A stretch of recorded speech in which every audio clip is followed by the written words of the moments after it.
Okay, so our first question appears to be, how do we see the Greek economy now? Well, we've been visitors to Greece for 30 years, Greece and Cyprus. We've spent lots of very happy holidays here. We've seen a lot of changes, and everything was fine until about 4 years ago, last September. In September 4 years ago, there was the election.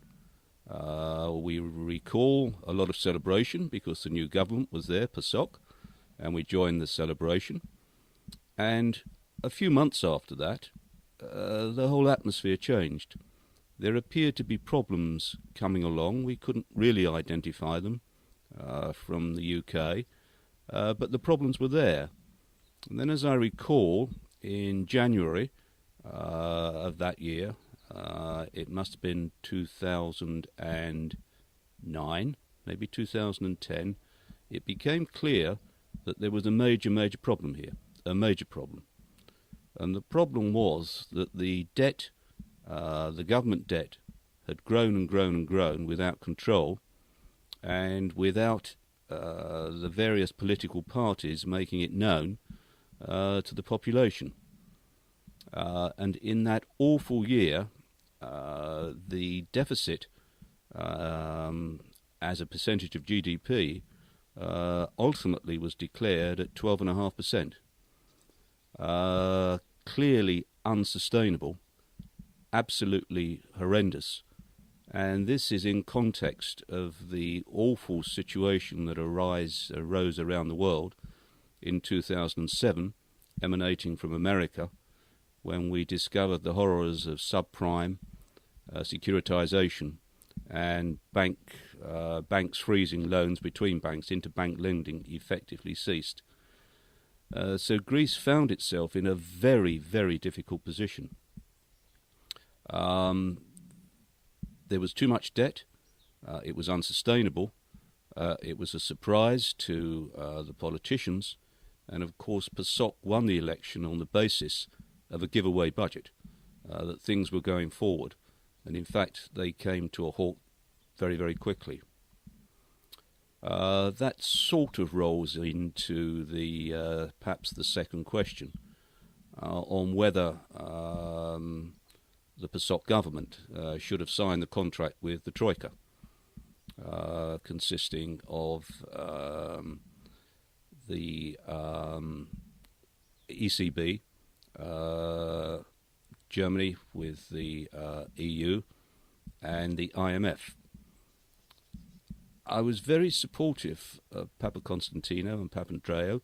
They seemed to be good men, good people, working very hard, very carefully. And I think they did what they had to do. There really was nowhere else to go other than accept the terms that were offered. They were tough terms, they were difficult terms. But the fact is, the first bailout was there. It was a huge amount of money, I think about 130 billion euros. And just to remind ourselves, that's 130,000 million euros. Absolutely huge amount of money. And there was a price to pay for that. And the price was essentially the German philosophy, where the first mistake came, and that is that we were trying to turn Greeks into Germans in 3 years. It was never going to happen. It really was never going to happen. And the route from that dogmatic Teutonic policy was austerity, and that effectively meant that we had to charge these enormous taxes to Greece to create balanced books. In other words, that expenditure was lower than income. Well, as Angela Merkel always said, it's common sense, it has to happen. That's absolutely right, but it's a very, very foolish statement to have made in isolation. There's so much more to it than that. Also, we now are of the view, many economists, world-class economists, many people in the British government, the managing director of the IMF, Christine Lagarde, has said that actually we got it wrong. we've actually got it wrong. And what they didn't understand was something called the multipliers. In other words, when you turn on the tax increases, it takes the motivation out of the economy. We have the horror of this huge level of unemployment, which I'll come back to. Absolutely the worst thing that's happened in Europe in peacetime since 1945. Hover on that a moment. 65% youth unemployment. 65%. And that is net of youngsters having seasonal jobs. Therefore, in the winter, they are on the streets as well. So we're probably up to 75-80% in the winter of youngsters not working. 28% adult unemployment overall. Dropped down, I believe, just half a point recently, down to 27.5. That's something, but not very much. Now, it's now acknowledged that the multipliers were wrong, but the policy seems to be perpetuated, and this is where we have the conflict. So many people in the UK, and I've been saying this, I have to say to my friend Thomas in Kalami for over 10 years, there is a serious flaw in the euro. It will only ever work as a currency if you have a banking union, a tax union, and a federal government. In other words, as a monetary policy, as a money, as a standalone currency on its own, it simply cannot work. And what we're seeing now is the effects of 2007 and the flawed austerity policy, and this is affecting people in the streets, their lives, their families, their businesses, in a very dramatic and terrible way. Now, of course, our dear friends in Greece are special. They've had their problems. The debt is very high, but they're not alone. The whole of southern Europe is affected like this.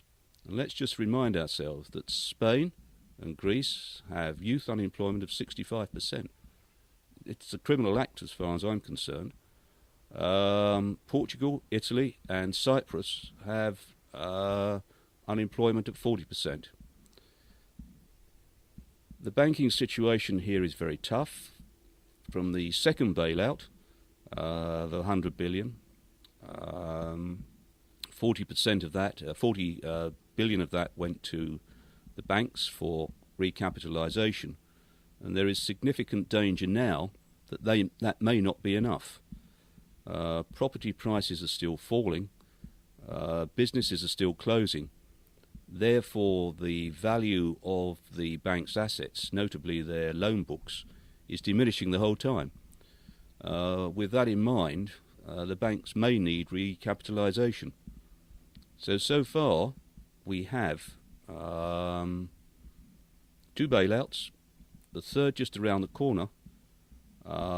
We will see debt in Greece at 175% of GDP in 2014, where most world-class economists say 130% you're just about there, 140% you are there, and 150% you bust.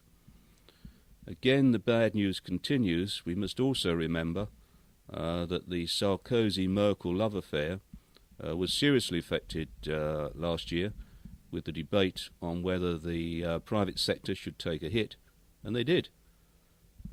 Our horrendous situation of debt of 175% of GDP is net of 100 billion write-down. 100 billion write-down. Enormous. We are now faced with the dilemma of whether there should be another write-down. Everybody, the German Chancellor and Finance Minister, are acknowledging that it's the case. They're fudging it by saying there'll be an extension of maturity dates of bonds and a reduction of interest, but that simply won't affect the core problem, and that is there's too much debt. Somewhere along the line, the Northern European taxpayers are going to take a hit, and they're going to realise that the bailouts were not bailouts, they were gifts, and they've tackled the wrong problem. The correct problem if I may be so bold, political issues here. The correct problem, tax evasion in Greece, we've hardly tackled that problem. Overmanning, excess salaries, too longer holidays for civil servants, closed professions, a very sizable military. Those are the core problems that need to be tackled, but it will take a generation.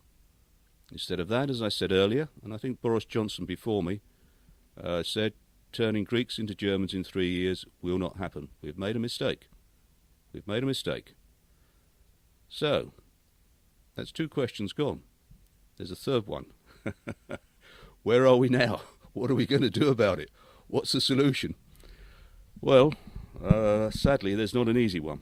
There's hardly a solution at all. We're swamped with debt. The economy has hit the bottom. It may still be going further south. We hope it's not, but my feeling is that it is. We've been to Greece twice this year. We're in Cyprus when the banks were closed. It's a terrible prospect, but it may happen here. Just to revert to question 2, the banks may need recapitalisation. If the Greek government does not have the money and the Troika is not willing, there is only one place to go, and the Dutch finance minister said this, and that is bank deposits. It may be that bank deposits will be taken, anything over 100,000 euros, as they did in Cyprus, to recapitalise the banks, which effectively means the investors, ordinary people, ordinary businesses who have money on deposit will lose control of that money. It will be converted into bank shares, and perhaps like Cyprus, those bank shares will be deemed to be worth not very much. Bleak scenario. From abroad, it looked like good news. On the ground, this 4th year of recession and austerity looks much better, looks much worse than years 1, 2 and 3, and that's even without the fact that we haven't had civil unrest in Athens for a long while. Cypriot economy has chased tourists away. Obviously the tragedies in Egypt and Turkey this year have driven tourists away. One would have hoped to see much more activity here, and we're not. I'm just looking over the sea now towards Corfu town. 3 years ago, 4 years ago, this area of water would have been covered in all kinds of shipping. There's hardly anything there now. It is truly awful. So back to question 3, the way forward. One would hope to press a magic button and say the drachma. I've got to say, some of us have always said the drachma will come back. Some of us have always said that. It may be the way forward, but it's a long way away. There is no asset base here to support a currency.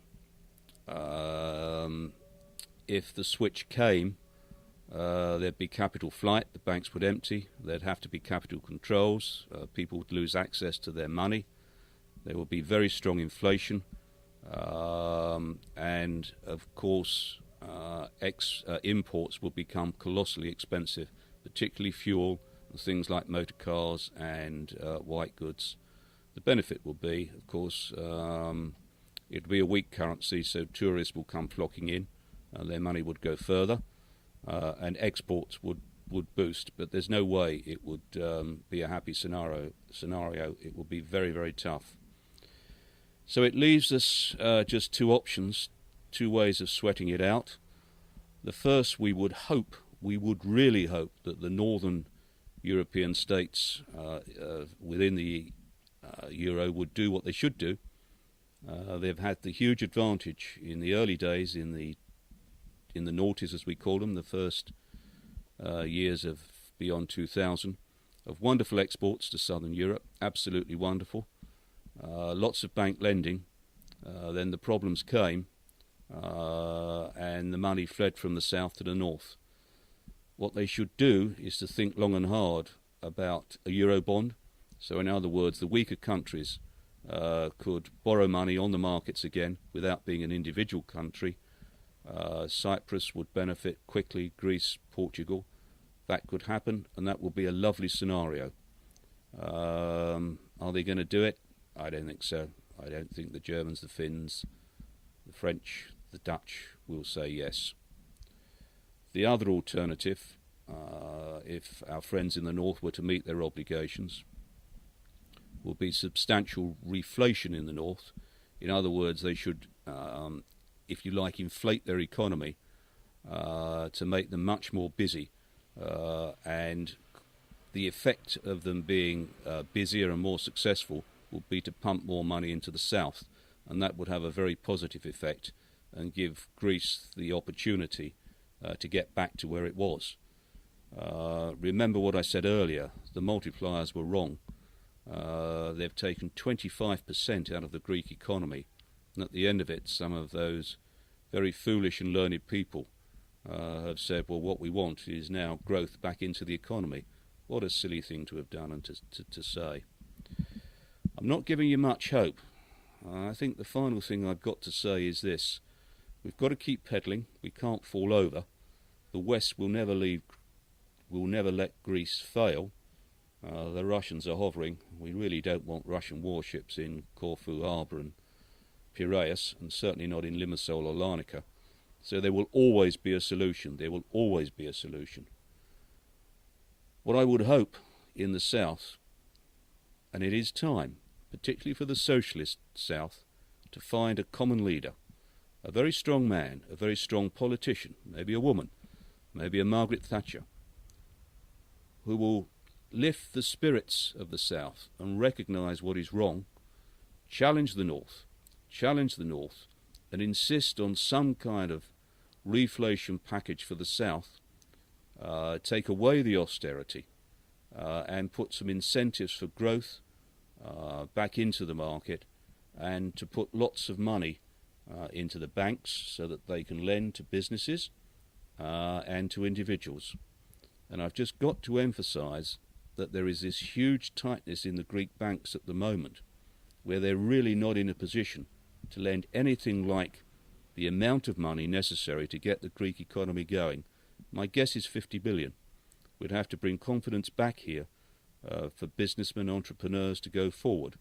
It's possible. Regrettably, the political dogma in the north is wrong. Hopefully it will change, and hopefully we can find a Margaret Thatcher, a Tony Blair, a Bill Clinton, a Barack Obama in southern Europe, who can recognise the opportunity, lift those states together, maybe even a second euro, a separate euro. Who knows? I don't know. That's a possibility. In the meantime, I can only wish everyone well, and just keep peddling. It's a very, very long, hard road. My guess is probably a decade for it to begin to properly rectify. We might hit the bottom soon, but that doesn't mean improvement. Well, that's about it from me. I hope that's helped, and we wish all of our friends on Corfu a very happy winter. Okay. That was a speech, wasn't it?